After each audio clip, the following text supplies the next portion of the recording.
All right, that breaking news. A verdict is in at the Orange County Courthouse in Danielle Redlick's trial. A jury has decided her fate. Let's listen in.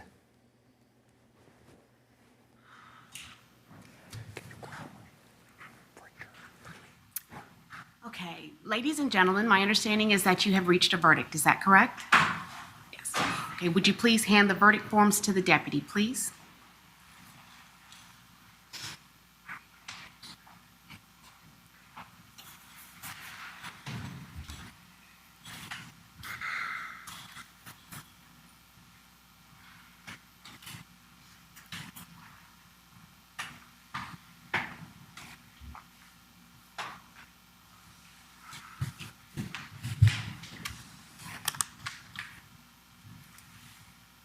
In the Circuit Court of the Ninth Judicial Circuit in and for Orange County, Florida, case number 2019 CF 18460, State of Florida versus Danielle Justine Redlick.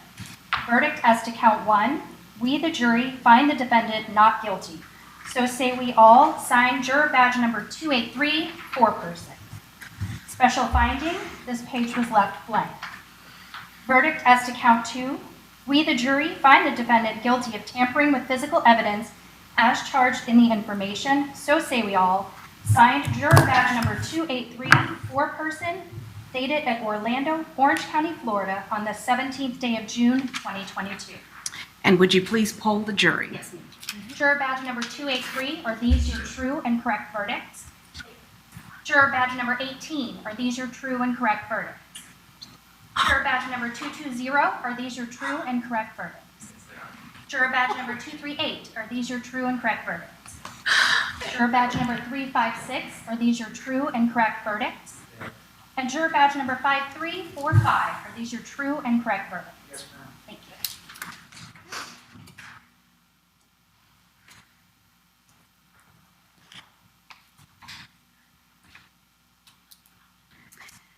Ladies and gentlemen, I wish to thank you for your time and your consideration of this case. No juror can ever be required to talk about its discussions that occurred in the jury room except by court order.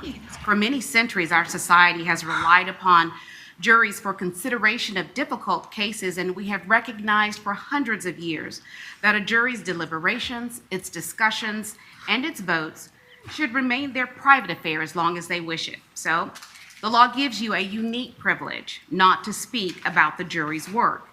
And although you are at liberty to speak with anyone about your deliberations, you are also at liberty not to speak with anyone. A request to discuss either your verdict or your deliberations may come from those who are simply curious, from those who might seek to find fault with you, from the media, from the attorneys, or elsewhere. It will be up to you to decide whether to preserve your privacy as a juror.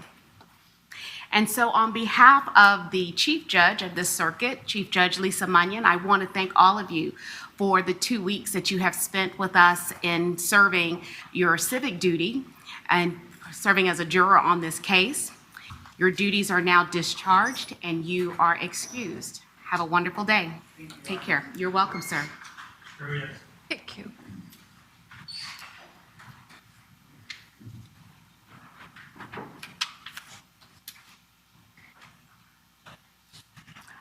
Ms. Redlick, a judgment of acquittal will be entered for you on counts number 1. A judgment adjudicating you guilty is entered on count number 2. State, is there any legal reason we cannot proceed to sentencing today? Yes, Your Honor, she's entitled to a PSI, but also want a chance for any sort of impact testimony to be offered. So that's why. Okay. I will ask Mr. Parnell, who's standing. She is entitled to the PSI. Do you wish to waive the PSI and go forward with sentencing, or do you want to have a PSI ordered and I will set sentencing off? If we end up setting sentencing off, then I would be asking for her release, because at this point, she's going to score 16 points.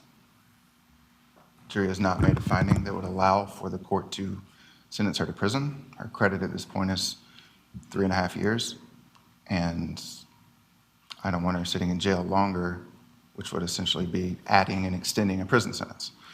So if we want to go ahead today, I understand victim impact, they have a right to do that. So If we set it off, then I'd be asking for the court to release her and set the sentencing date in the future. Mr. Wiggins, state's position? Your Honor, the state would like to explore the possibility of the imposition of an upward departure, and so I don't believe that would be necessary at this time. Okay, so I will set sentencing off. Let me set sentencing for August 5th at 10 o'clock. And I'll have that set. I think an hour should be sufficient for that. Betsy, can I have a calendar for August? Can we have a calendar for? All right, if you're just joining us, we are live at the Orange County Courthouse right now where Danielle Redlich just found out that the jury found her not guilty in the death of her husband. They did find her guilty for tampering with evidence. She was very emotional in the courtroom as that verdict was read. They're going through some particulars with paperwork right now. Her husband was stabbed to death in 2019 in their Winter Park home. She claimed that she was doing this in self-defense to protect herself from him killing her. Again, we are following this live right now. This is happening right now at the courthouse. Stick with WESH 2 News for breaking updates on this story. We have a crew at the courthouse. We will check in with them in just a little bit later in this newscast. In the meantime, though, you can follow the latest on our Facebook page and online on WESH.com.